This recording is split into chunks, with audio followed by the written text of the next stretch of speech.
My name's Julie. Life threw me a curveball when I was just 9. Dad had been sick for a while, but I didn't really get what was happening until he was gone for good. One day he was there, the next day just an empty space at the dinner table. Mom didn't take long to fill that space. Within a few months, she brought home Frank. I guess loneliness hits hard and fast. Frank moved in like he owned the place, and it was clear he wasn't keen on having me around.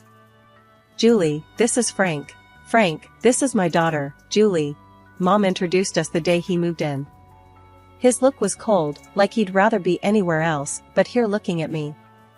Hi, I managed, a bit shy, but trying to be polite. Frank just nodded, didn't even smile. He turned to Mom. Sarah, can we talk about the living arrangements? I remember feeling a chill as they walked away, his hand on her shoulder. It wasn't long before I started feeling like an outsider. Frank had rules for everything, and he was always on my case. Don't leave your stuff in the living room, eat faster, or too much noise. It was relentless. Mom did nothing. She just nodded along with whatever Frank said, her eyes empty, or maybe just tired. One evening, things boiled over at dinner. I had accidentally knocked over a glass of water, and it spilled towards Frank. Clumsy kid, can't you do anything right? Frank snapped, jumping up as the water splashed his pants. Sorry, Frank. It was just an accident, I stammered, feeling my face heat up.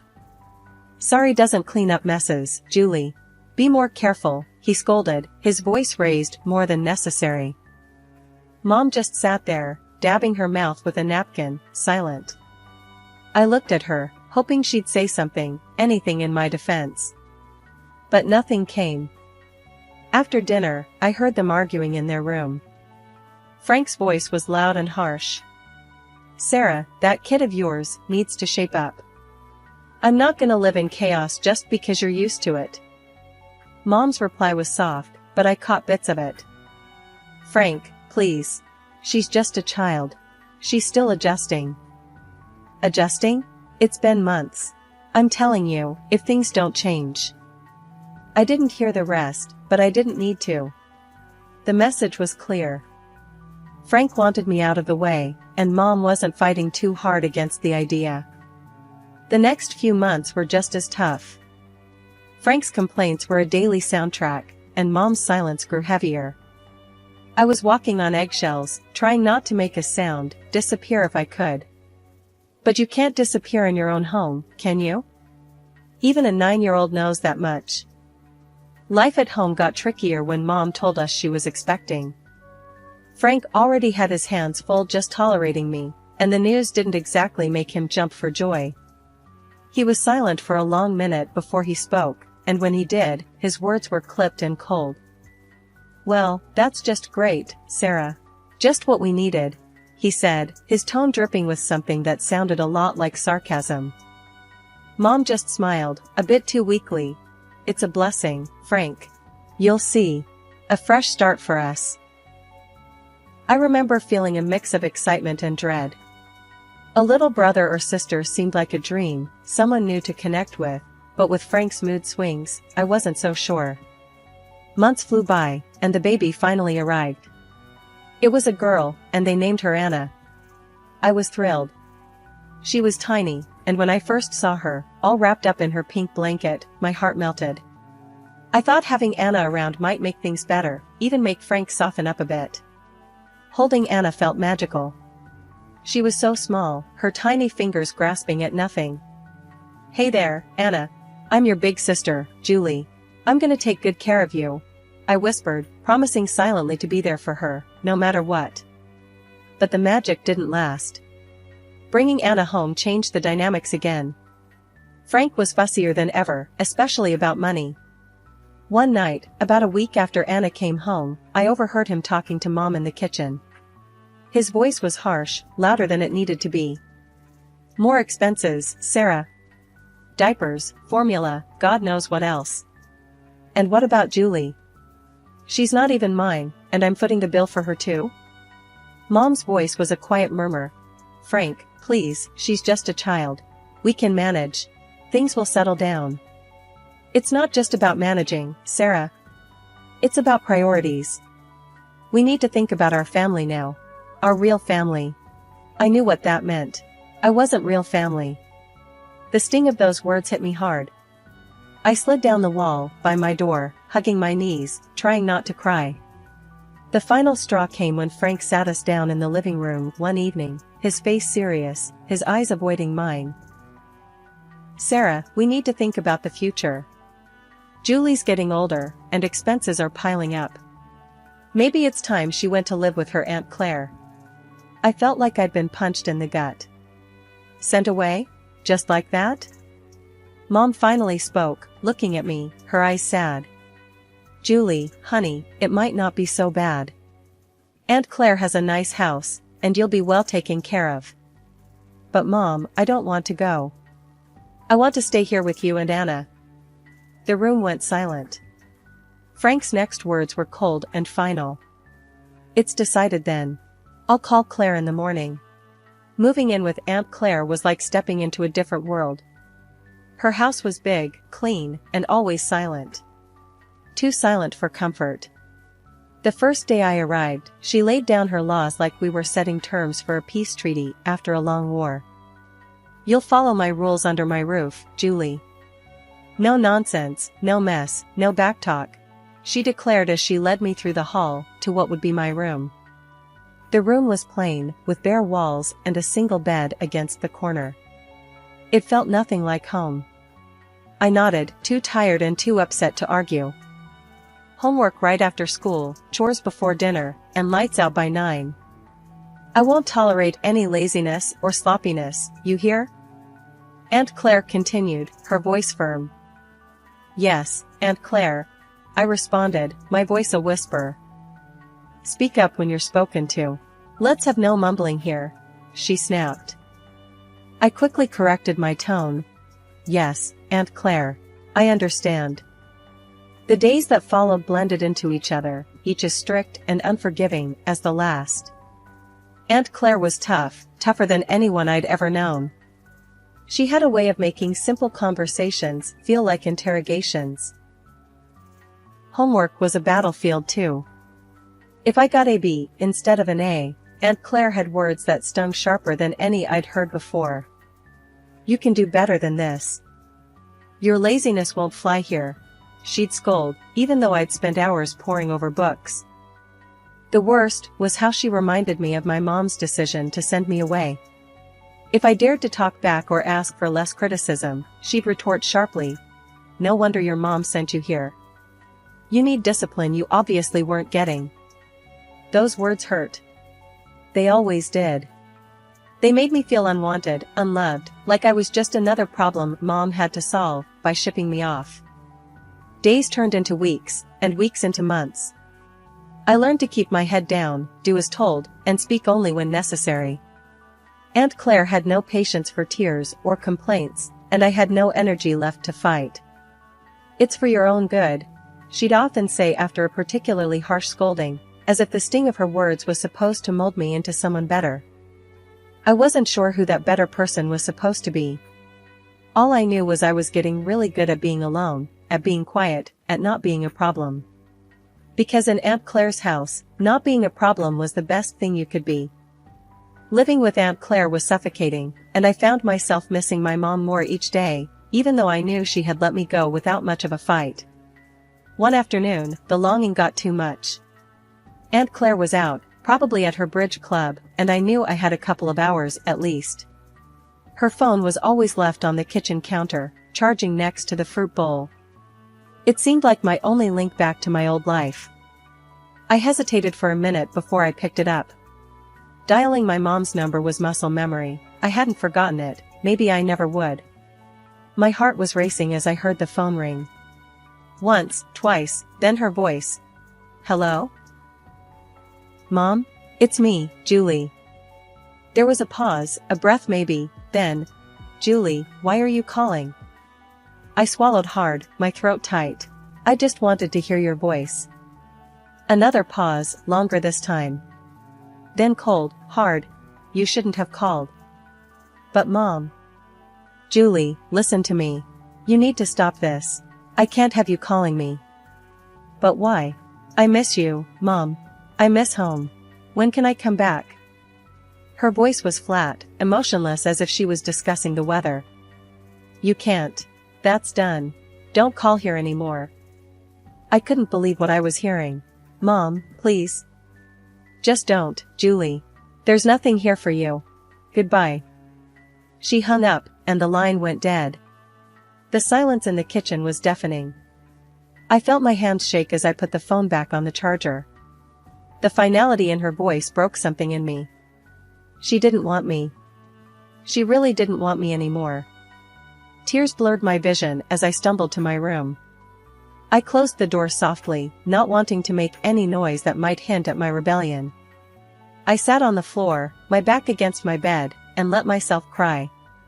The room felt smaller than ever, a box that was slowly closing in on me. About an hour later, I heard the front door open and close. Aunt Claire's voice called out, "Julie? You better have finished your chores." "Yes, Aunt Claire," I called back, wiping my eyes quickly with the back of my hand. I didn't want her to see any signs of weakness. Weakness was not tolerated here. I went to the kitchen to help with dinner as if nothing had happened, but inside, I was different. I felt emptier, more alone. Mom's voice, those final words, played over and over in my head. That night, Aunt Claire discovered the call log on her phone. Her face twisted into a scowl as she stormed into my room, her voice a harsh whisper that cut through the quiet. "So, you took my phone to call your mother? Thought you'd go behind my back?" I froze, the blood draining from my face. I just wanted to hear her voice. Aunt Claire laughed, a harsh, grating sound. "And what did that get you, huh? She doesn't want you, Julie. Even you can't deny it now." Her words were like ice, and I felt them chill me to the bone. She grabbed my arm, her grip tight and painful. "No more phone. No more pity parties. You're here because she doesn't want you. Remember that." The punishment was severe. More chores, stricter rules, and the cold shoulder from Aunt Claire, who made sure every day thereafter that I felt just how unwanted I was.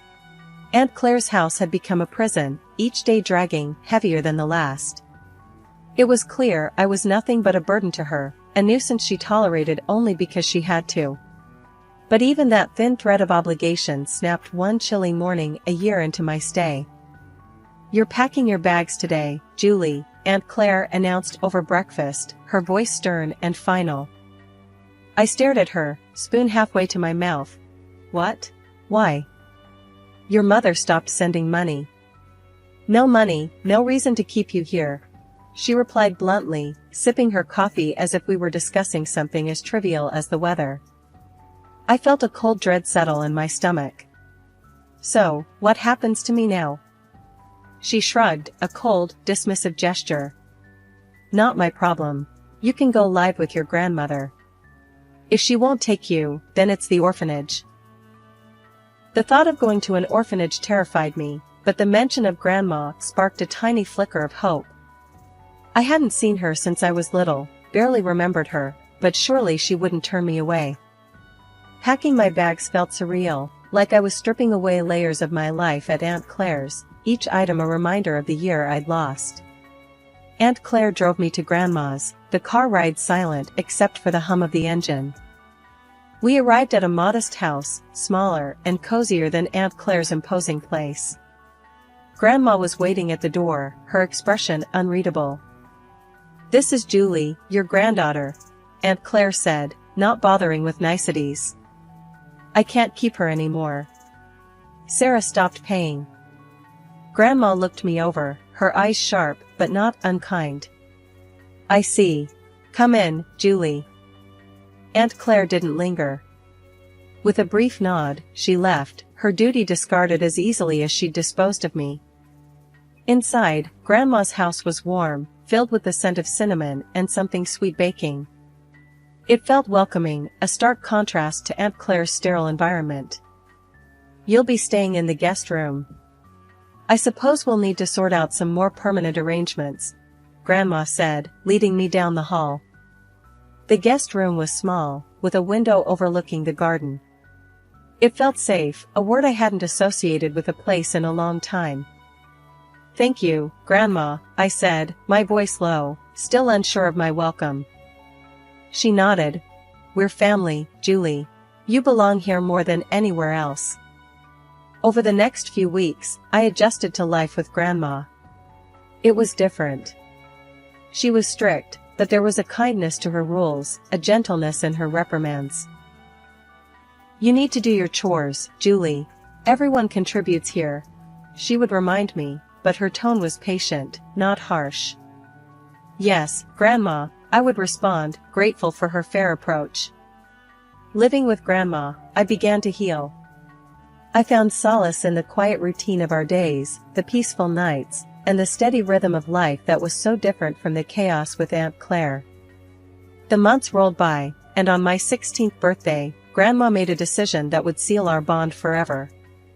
Over breakfast, she slid an envelope across the table to me. "Take a look at this, Julie," she said, her voice carrying a mix of seriousness and warmth. I opened the envelope, pulling out some official-looking papers. "What's this?" "It's adoption papers, Julie. I want to adopt you. Make things official, so no one can ever make you feel unwanted again," she explained, watching me closely for my reaction. I felt a lump form in my throat. "Really, Grandma? You mean it?" "Yes, I do. You're not just staying here, Julie. You're my family, and it's time we made that clear to everyone else too." A few weeks later, it was done. We went to court, and I officially became Julie Bennett, with a new sense of belonging that I had longed for since Mom sent me away. With Grandma's support, I started looking towards the future. She encouraged me to focus on my studies, particularly science, which had always fascinated me. "You've got a sharp mind for it, Julie. You could go into medicine. How would you like that?" she suggested one day as we were going over some of my school projects. "I'd love that, Grandma. I want to help people," I replied, the idea taking root. "Then it's settled. We'll get you into a good college program. I'll support you every step of the way," she declared, her determination clear. True to her word, Grandma was there for me throughout my high school years.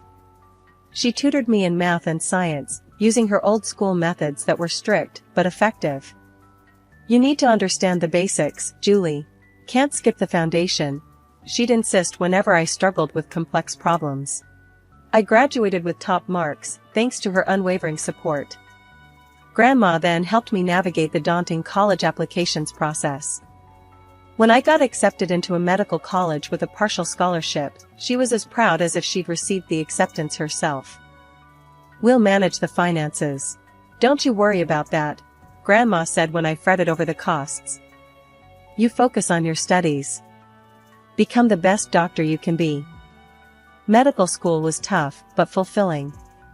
I was drawn to oncology, the branch of medicine that dealt with cancer. It was hard, emotionally and intellectually, but it felt right, like I was exactly where I needed to be. I completed my degree, then my internship, and finally, my residency, each step a milestone that Grandma celebrated. "You're making a real difference, Julie. I'm so proud of you," she'd say, her eyes shining with pride. By the time I turned 32, I was fully established in my career as an oncologist. My life was busy but fulfilling, filled with long hours at the hospital and the satisfaction of knowing I was making a difference.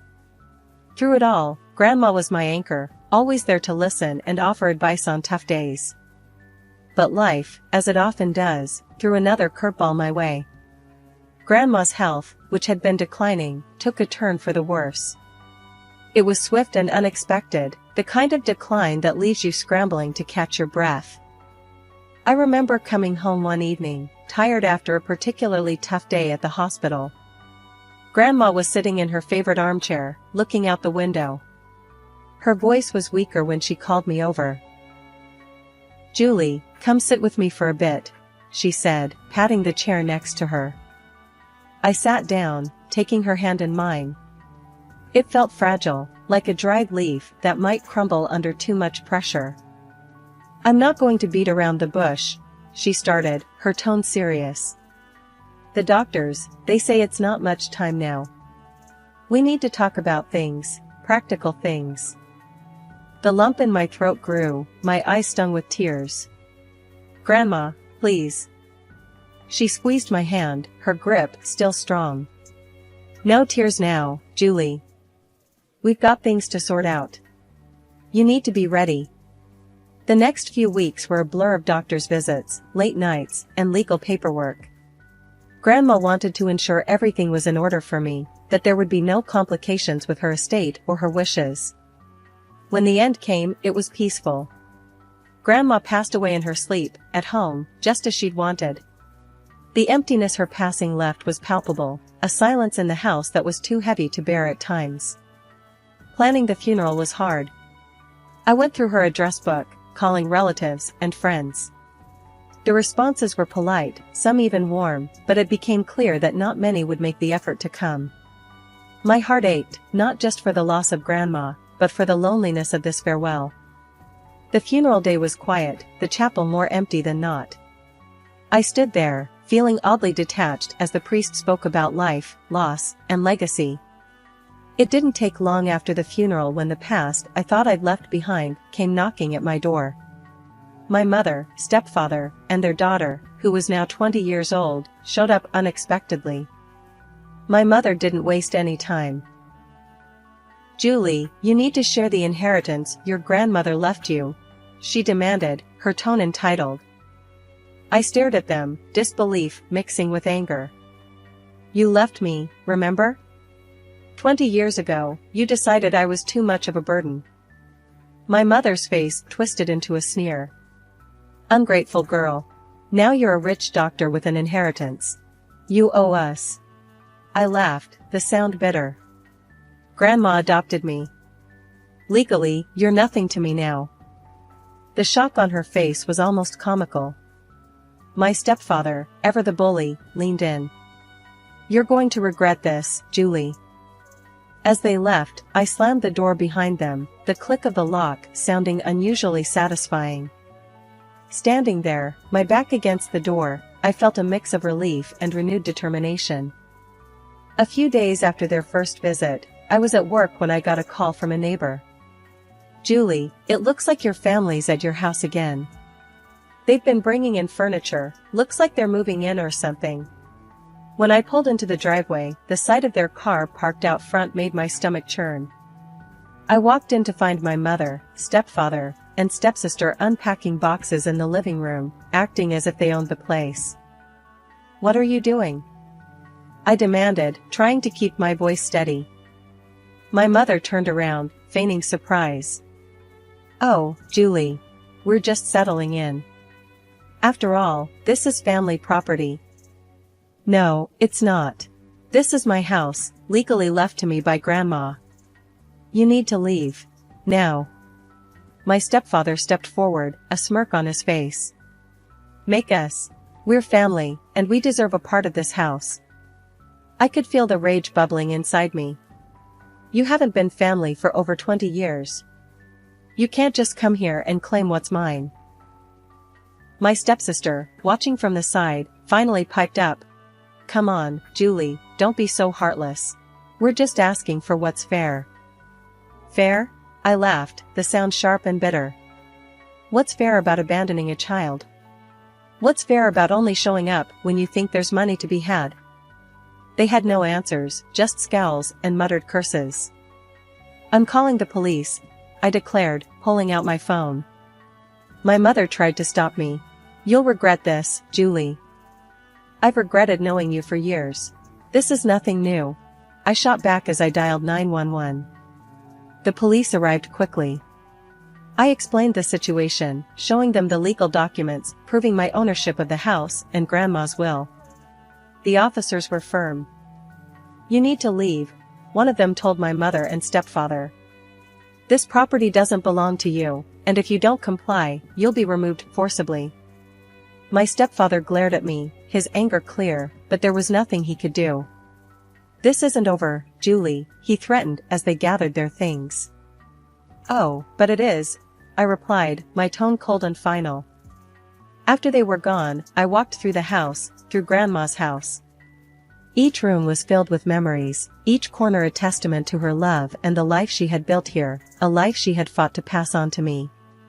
Standing in her favorite spot by the window, I made a promise, not just to her, but to myself. I would not let the bitterness of the past tarnish my future. I had fought hard to become who I was, and I would continue to fight, to honor her legacy and the sacrifices she had made for me.